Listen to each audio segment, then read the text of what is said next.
water always finds its way.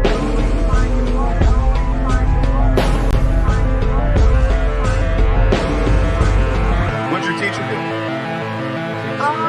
She just didn't talk to me anymore. All she did was walk away. And I was like, what is this about? What?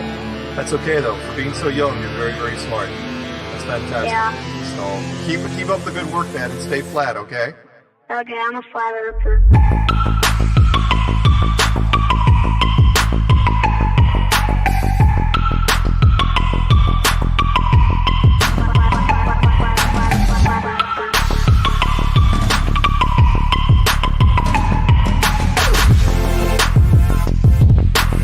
She couldn't do it.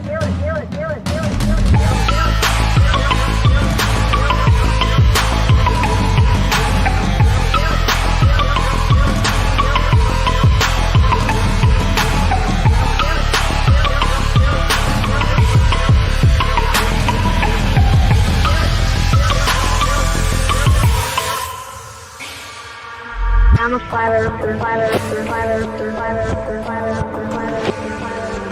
I'm a flat earther. I'm a flat earther. I'm a flat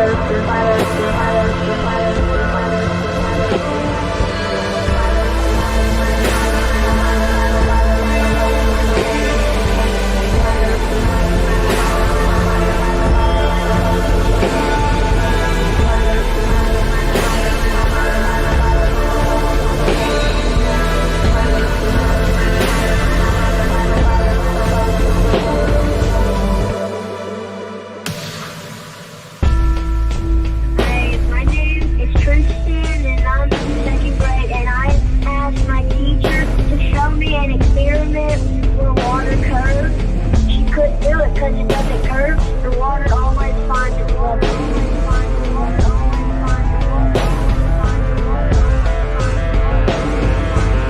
What'd your teacher do?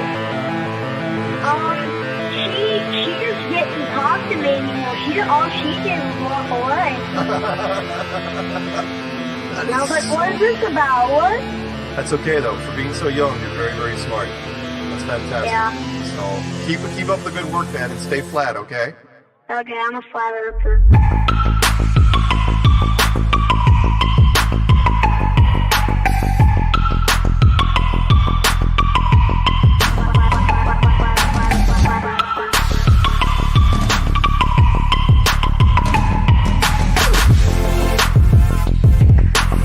She couldn't do it.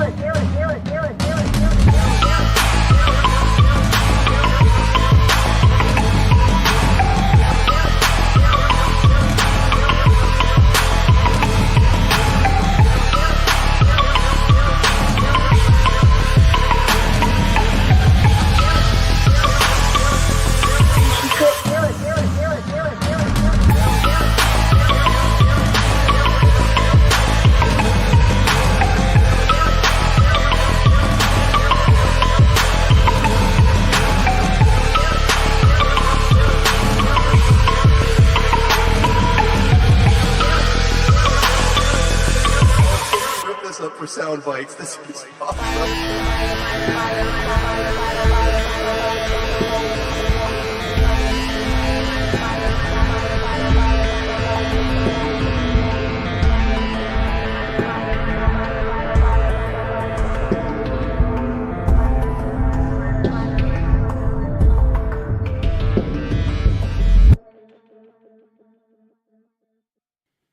All right, everyone. Welcome back to Anti-Religious Scripture Study with me, Karen B, and of course, Just Jack Flat Earth.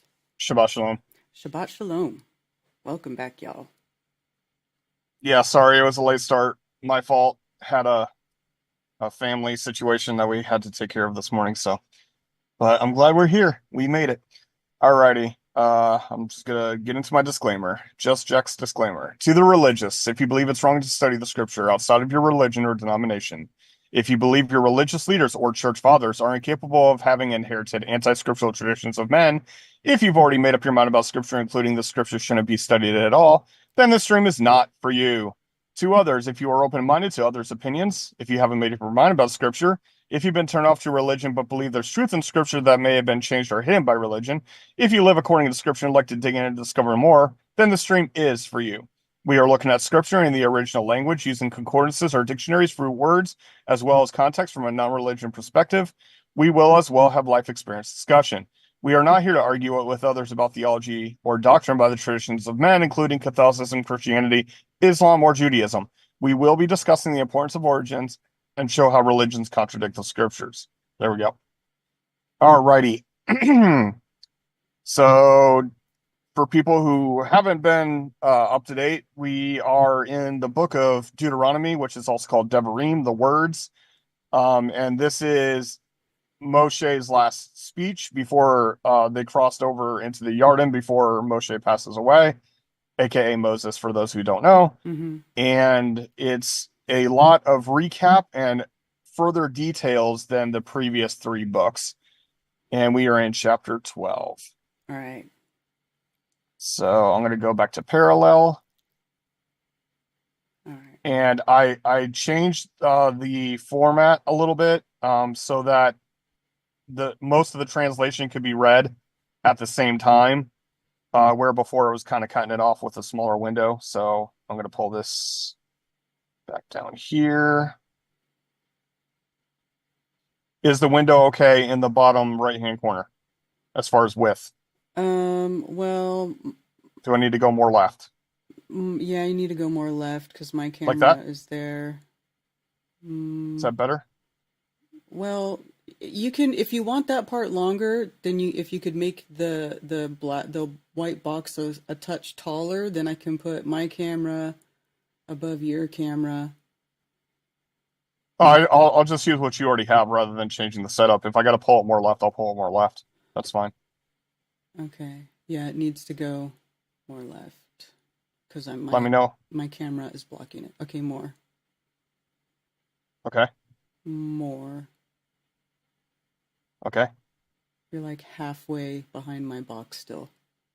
What? I don't remember it being that far. Okay, change it. we should have done this earlier. This is my fault, folks.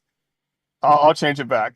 Do you want to make it, if you want to make the little white box in the lower right-hand corner just a little bit taller, then I can stack our boxes, and then that language part can be longer if you want that box longer. Okay. Actually, the way you have that. it right now, everything can be seen, if that's good. Or do you want to change it more? Okay, well, I can just turn off commentaries then. Okay, that works. If it's all still visible, so can I pull it any more to the right, or are we good there? You can pull it to the right, like, a little bit. All right. Like that? Yeah. Okay. It'll work. Sorry, folks. That's my fault. How right. dare I? All right, so, yeah, and I was just leaving the blank commentary down there for the camera box, so this will be fun.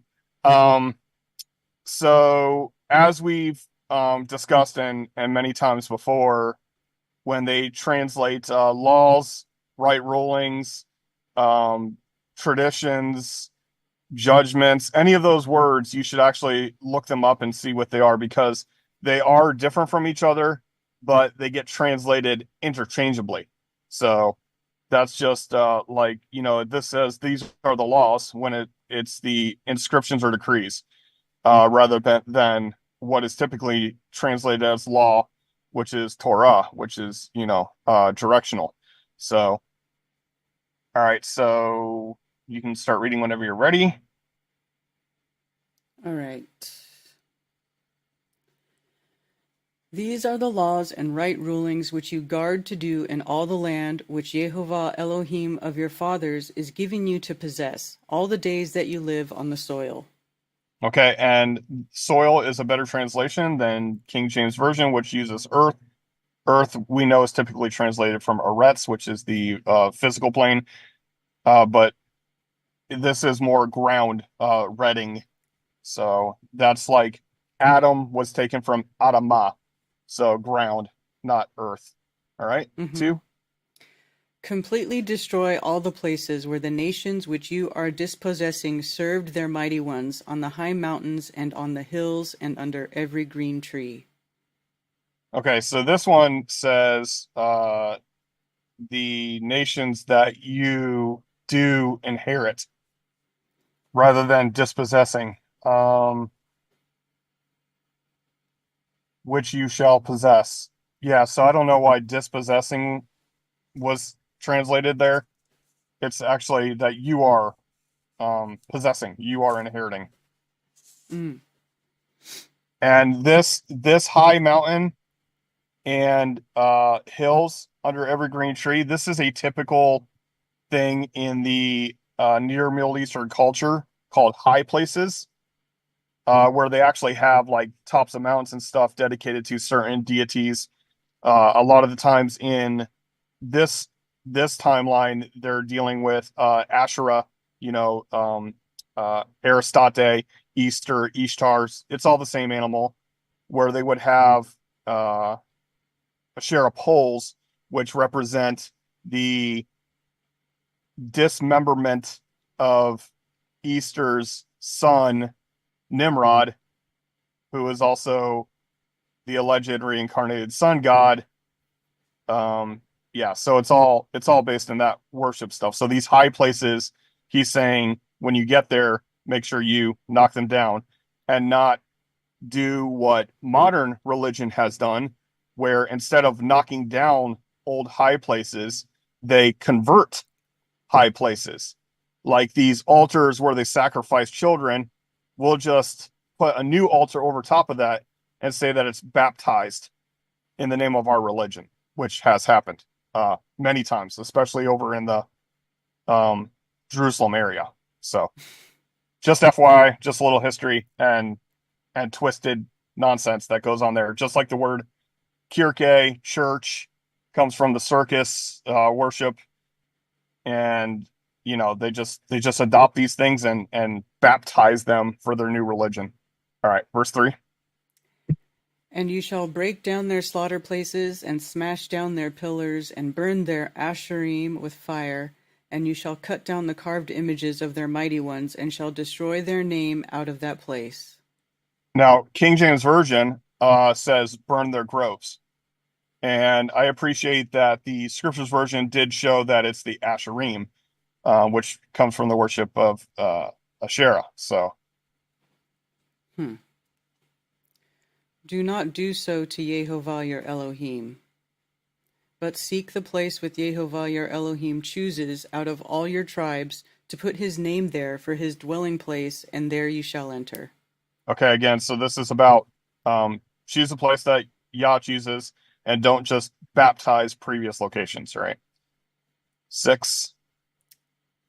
And there you shall take your ascending offers, and your slaughters, and your tithes, and the contributions of your hand, and your vowed offerings, and your voluntary offerings, and the firstlings of your herd and of your flock. And we've gone through these different sacrifices before, Mm-hmm. and I recommend you go back and listen to different verses about that, or at least look at the root words of these offerings, because they're often mistranslated. All right, 7. And there you shall eat before Yehovah your Elohim, and shall rejoice in all that you put your hand to, you and your households in which Yehovah your Elohim has blessed you. Okay, so I was talking to Karen about this earlier today, that this word, excuse me, rejoice, samak, is a pretty rare occurrence compared to like some words that mean similar things that show up much more times, like to be happy. This samak is a lot of times specifically to the Moedim, that the times that you are commanded to rejoice during these Moedim, like it's to party, have a good time. And most of the time, a majority of the time, it's rejoice in your what's translated typically as soul, nefesh, or life source, which will come up later. So we'll look at it again there when we get there. Verse 8. Do not do as we are doing here today, each one doing whatever is right in his own eyes. Yep. Because you have not yet entered the rest of the inheritance which Jehovah your Elohim is giving you. But you shall pass over the Jordan, and shall dwell in the land which Jehovah your Elohim is giving you to inherit, and he shall give you rest from all of your enemies around about, and you shall dwell in safety. Okay, and this rest is not shalom. This rest is the same rest as in the name of Noach. This is nich, which means, to have rest. But yeah. And it shall be that unto the place which Jehovah your Elohim chooses to make his name dwell there, there you are to bring all that I command you, your ascending offerings and your slaughters and your tithes and the contributions of your hand and all your choice offerings which you vow to Jehovah. Yeah. And you shall rejoice before Jehovah your Elohim, you and your sons and your daughters and your male servants and your female servants and the Levite who is within your gates, since he has no portion nor inheritance with you. Okay, so this again is pointing towards that rejoice, and it kind of gives you more of a hint because it says, and with the Levite who has no inheritance. How do you rejoice with someone who has no inheritance? Because rejoicing is saying specifically like, eating and drinking and all that stuff. And since the Levite has no inheritance, you invite them to drink and eat with you and stuff like that. Mm-hmm.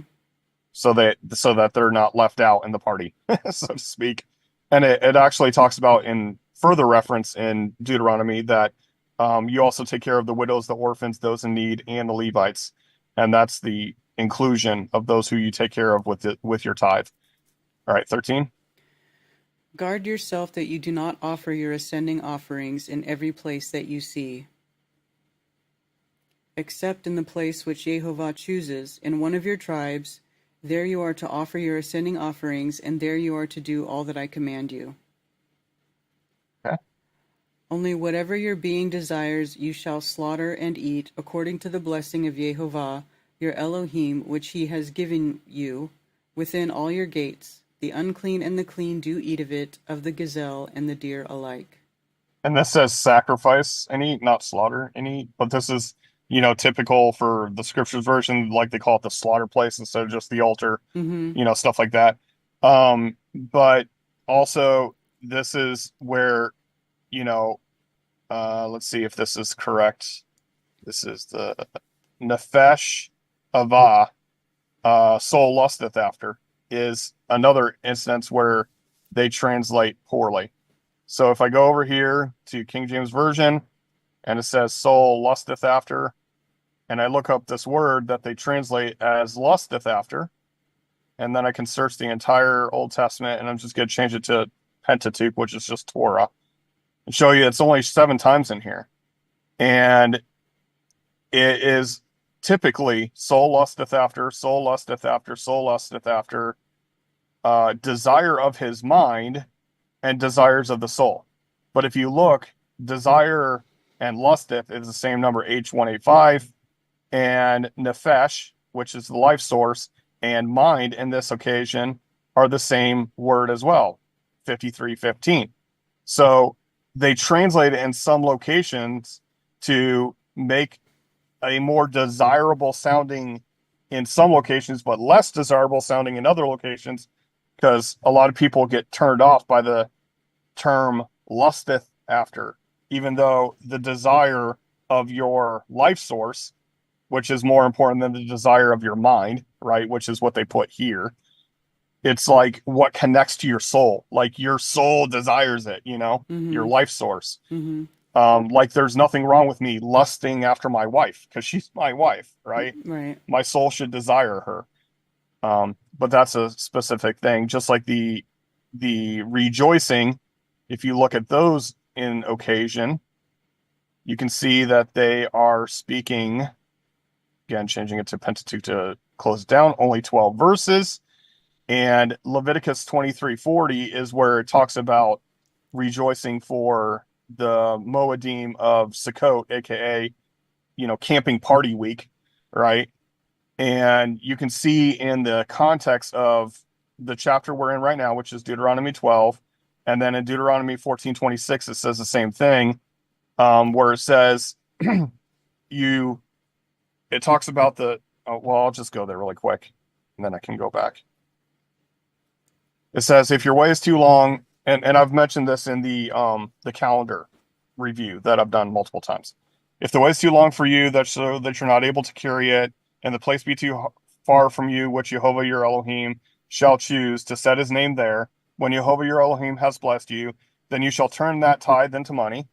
It doesn't say tithe, but I'm just referring to the previous verse. And bind up the money in your hand, and you shall go to the place which Jehovah your Elohim shall choose, and you shall bestow that money for whatever your soul lusteth after. No, whatever your nefesh desires. For oxen, for sheep, for wine, for even strong drink, which again, I show people who say that drinking is evil. I show them this verse. For whatever your soul desireth. Here says soul lusteth. Here says soul desireth. Thou shalt eat before Jehovah your Elohim, and you shall rejoice, you and your household. Right? So there's nothing bad there. It's talking about this is how you prepare by setting apart a portion of your tithe so that you have party money for you and for the people who can't afford to do the same.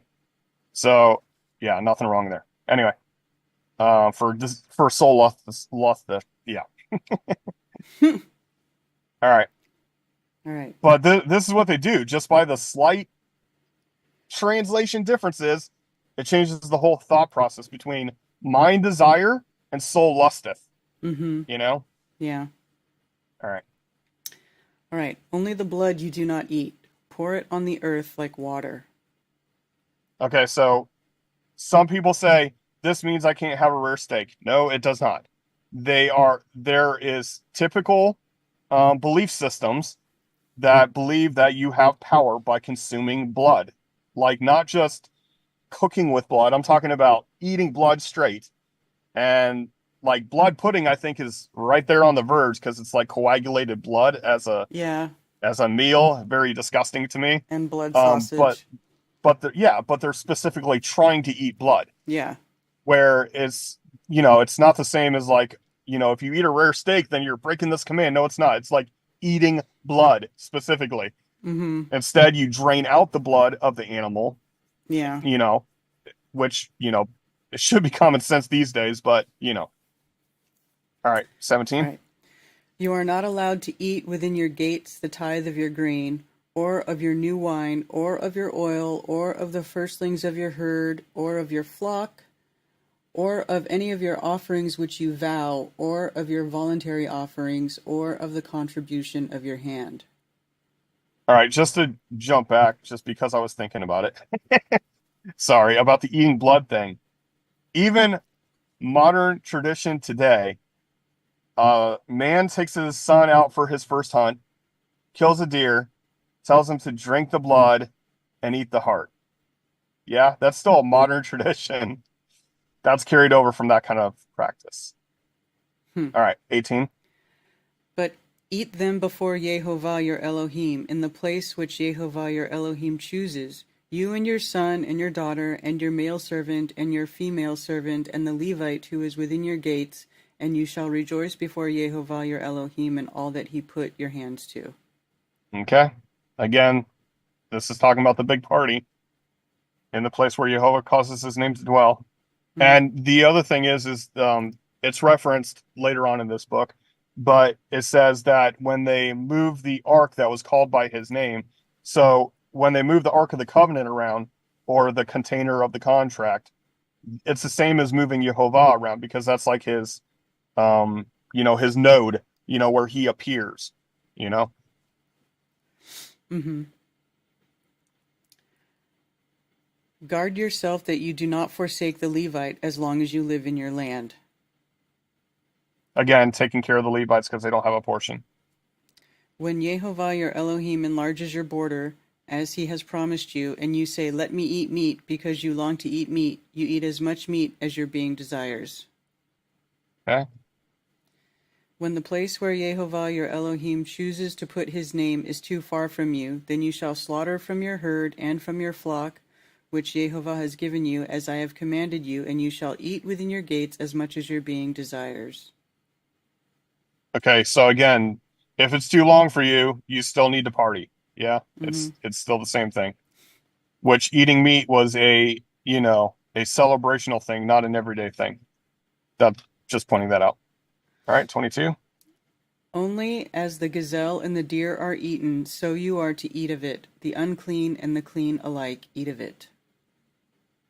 And this is not clean and unclean as in like pig.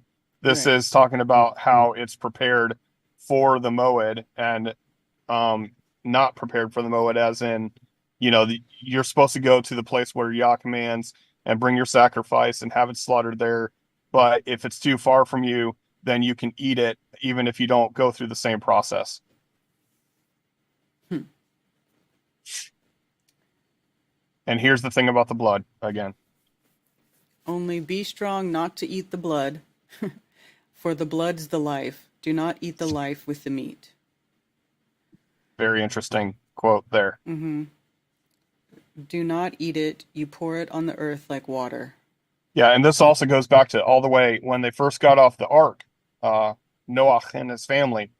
He's like, any blood will be required. Anyone who spills the blood, that blood will be required of that individual, or same as the animal as well. So this whole thing about the blood is very important, Mm-hmm.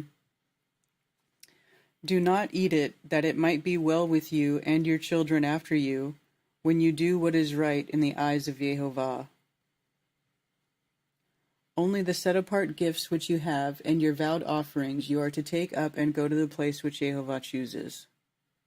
Only the set aparts. Gifts is italicized because it was added. It just says the set aparts plural.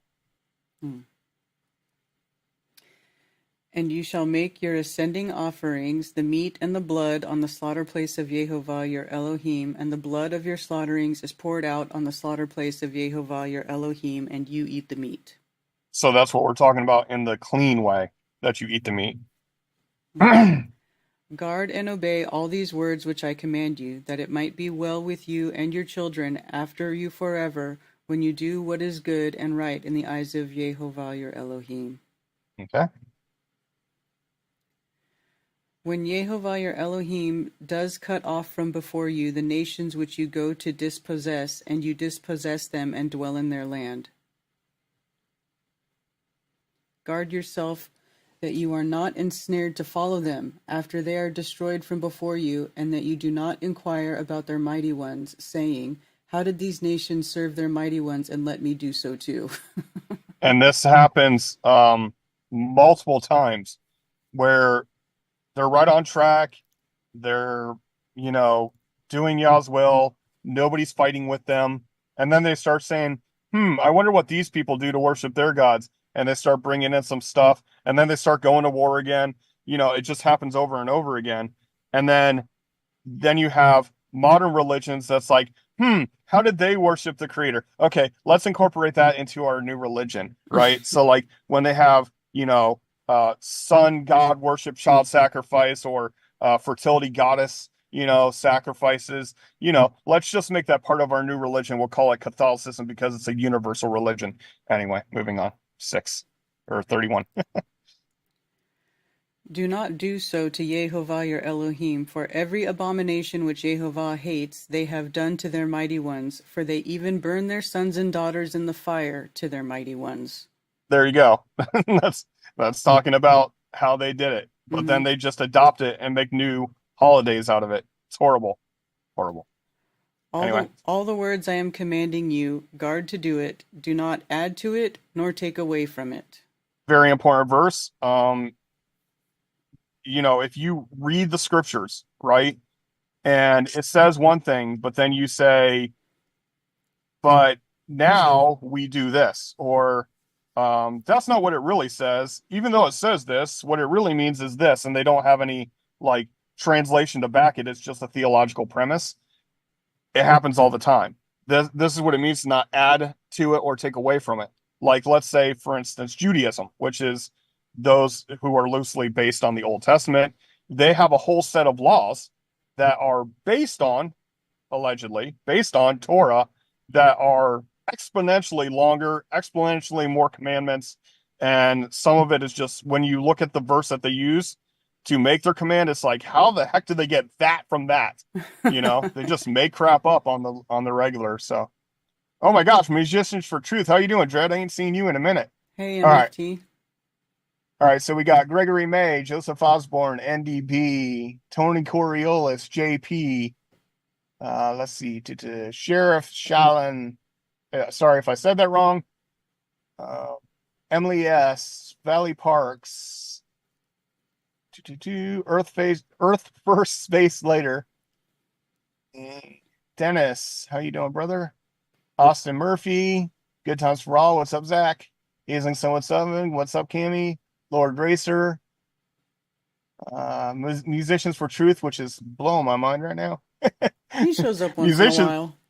Yeah, him and I go way back, like 2016. Yeah, he's been around for a long time. Yeah, that's crazy. He's an old school flat earther. So, Tony Coriolis is complaining about the ads that they're showing on your live stream. I apologize. Dude, it used to be that ads were pertaining to the subject or close to it, and now it's like the ads are showing the exact opposite. Like, I've seen a lot of I don't know if you know him, but the comedian with the red hair and the muscles. Yeah. Oh, Carrot Top. No. No? A truther. Awaken with JP. Oh, okay. The other red-headed comedian with muscles. Yeah. Carrot Top didn't have muscles when I first started watching him, okay? He's got a lot of them now. So like, he does some stuff with the alleged president to be elect, blah blah blah, whatever. I don't like politics, whatever. Mm-hmm. But they'll show Camilla Harris saying, like, if you donate $10, we can help all those undecided votes. Just crazy stuff. Anyway, Sheriff Shallon's coming to town right down the street from me again. Like, everybody's coming to upstate South Carolina and lower North Carolina. Yeah, somebody else just moved out this way too. So we should plan, what we need to do is plan another big meetup so we can get all the locals together again. Now we got some new additions. I agree. All right. I'm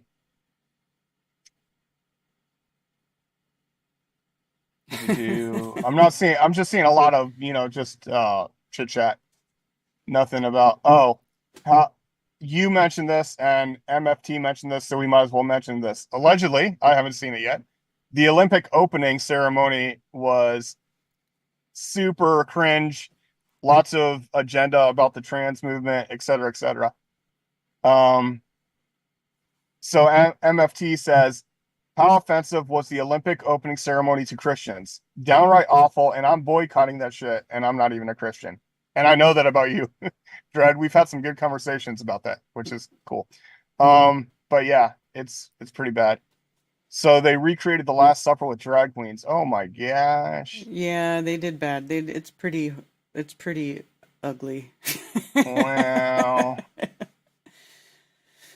You give them an inch and they take a mile. Yeah, that's the whole point, right? They get it normalized and then they just overtake, It's like, originally, I won't mention the other situation, but originally there was a thing that was thought of that it's a spiritual problem if you have this kind of a lifestyle.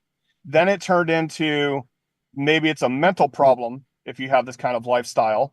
And then it turned into, no, this is a perfectly normal lifestyle, but it's, it's taboo. And then it's like normal. And then it's like, you should praise them for having this alternative lifestyle. And now it's going the same way with people who think they're not the gender they were born with. It's just, they just keep doing that. And now there is approved organizations that, there are a group of men who desire children but it's okay because they don't act on it. Ugh. But this is a government approved group or a protected group. You know what I mean? Yeah, They're protected. It's freaking insane the way the world is going. it is insane. Yeah, political ads, Tony Coriola said. So I guess you got political ads too. If you're redheaded, you better have muscles. That's funny. It is funny. Yeah, lots of money getting dumped into the blue team ads. It's true. Yeah. Yeah. Alrighty. I guess we're good. That now there's going to be like a chit-chat about that for a while. So. Yeah. All right, you guys. Thank you for joining us for another episode of Anti-Religious Scripture Study, and we will see you again next week. And we hope you. And the earth is still flat. And the earth is still flat. Shabbat shalom, and have a restful day. Bye-bye.